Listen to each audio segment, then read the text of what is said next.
I climb since 2.5 years. And since then, I've learned one or two things about how to approach climbing to become better. And this is what I kind of want to share with you here.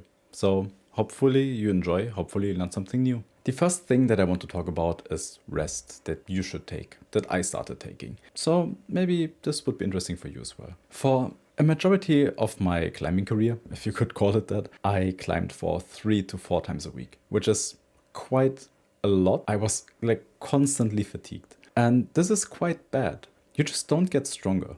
I especially started rethinking rest days somewhere last year. I went to a vacation with my girlfriend for a week. For 7 days straight, I didn't do any sports, I didn't do anything. And I came back and I was so well rested that I climbed a whole level, a whole grade over what I usually did. And that's a miracle. At least that's what it felt like. But I just gave my body the rest that it needed. So what I would suggest is just try to feel good and well rested before each session that you go to. And maybe you will notice it. Maybe you will not. One thing that I personally do in most sessions, or even before I leave the house to go to a session, is to flex my forearm like this. Just close my fist and do this.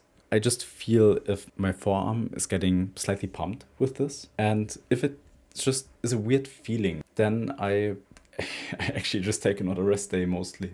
A big influence for resting as well, I'd say, is good quality of sleep, which I close to never have, so I need longer time to recover. Don't take me as a baseline. And also nutrition, which I'm fairly fanatic about at the moment. So try to eat well, try to rest well, and I bet you will get better and you will notice it in your climbing journey as well. Let's get to the next point, which is strength and technique. Especially in the beginning, I was more strong than technical.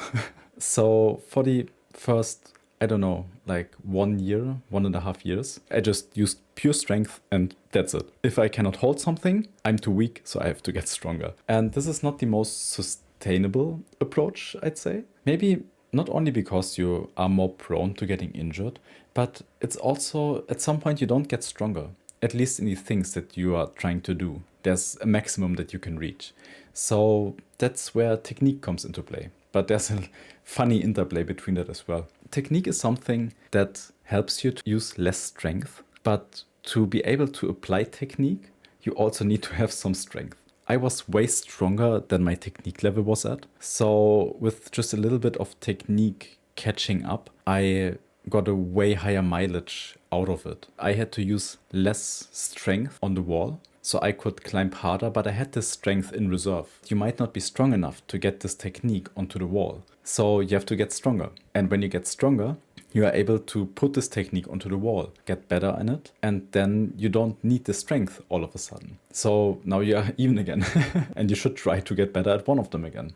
And I also have to admit, I kind of fell into this hole of finger strength, hanging from the Beastmaker 20 mil edge and all of those things.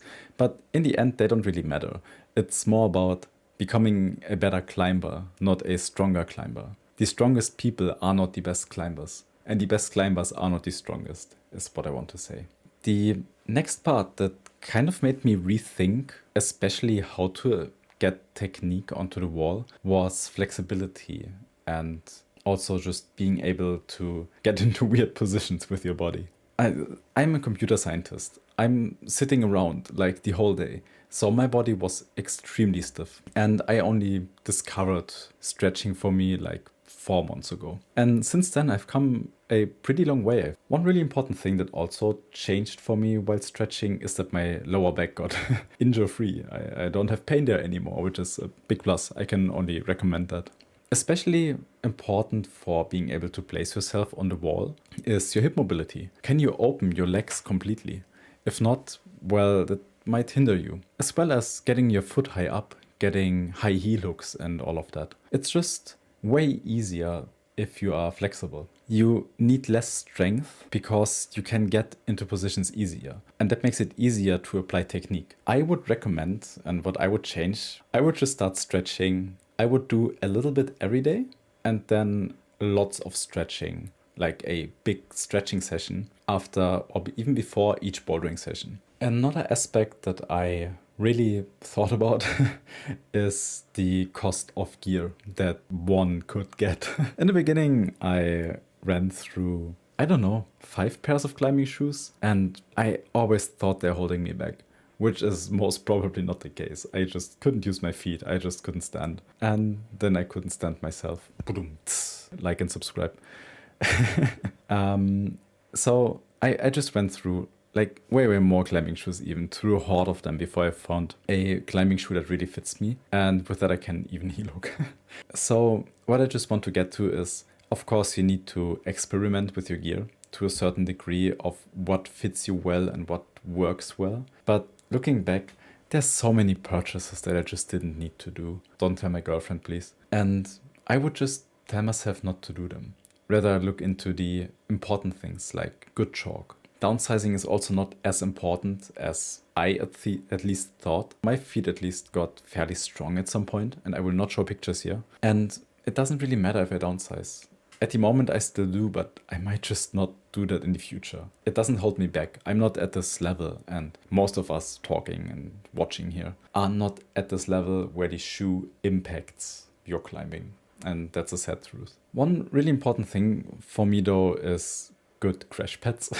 And I value a chalk bag that holds some things in there. I have like a little training notebook in there that I just use. Now, since you survived listening to me up until the end, I hope that I could at least influence or help one person that is watching. And if you are this person, please write a comment, tell me about it, because that really keeps me going. Especially in the beginning of a channel like this. You might, or I at least, am getting dismotivated? No. I'm getting unmotivated to create new videos and post and so on, because I'm just not getting feedback. There might be one person whose training journey I influence in a positive way, and that would really keep me going to know. So thank you for watching, thank you for listening, and maybe consider following. So thank you, and have a good day. Bye.